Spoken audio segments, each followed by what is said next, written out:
அஸ்லாம் வலைக்குண்ணே. வலைக்கும் அஸ்லாம்.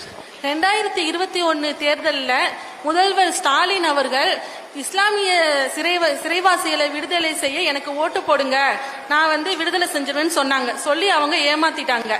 இஸ்லாமிய சிறைவாசிகளுக்கான நீங்க நடத்திக்கிட்டு இருந்த போராட்டத்தையும் நீங்க நிறுத்திட்டீங்க. ஏன் நிறுத்திட்டீங்க? இஸ்லாமிய சிறைவாசிகளை யாருமே கண்டுகொள்ள மாட்டீங்களா? இதே என்னோட கேள்வி. நீங்க உட்காருங்க, நான் பதில் சொல்றேன். அதாவது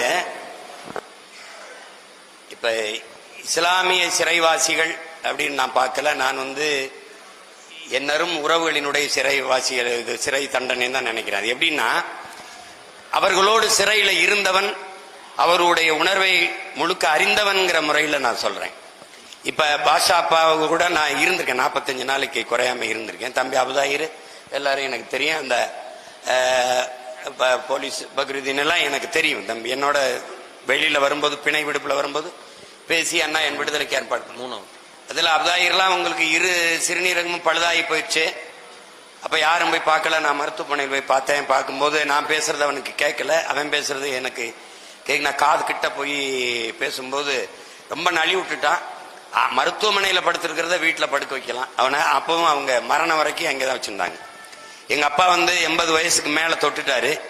பிணை விடுப்புல வரும்போது எனக்கு அடிப்பாரு, அழைச்சு ஐயான்னு தான் கூடுவார். ஐயா அப்பா சொல்லுங்கப்பா.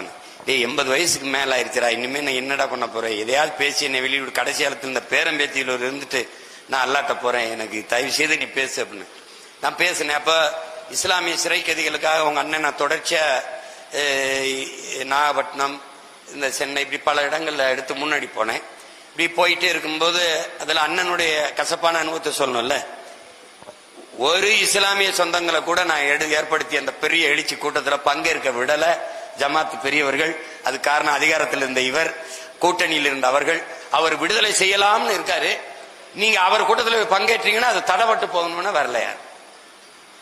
அதையும் மீறி நான் செஞ்சு வந்தேன். கடைசியா பாளையங்கோட்டையில மேலப்பாளையத்துக்கிட்ட இந்த கூட்டத்தை ஏற்பாடு செய்யும் போது என் கூட்டத்துக்கு தடைப்பட்டது இதே அரசு. அண்ணனுக்கு அங்க தடை போட்ட போது கொஞ்சம் பின்னடை வருது.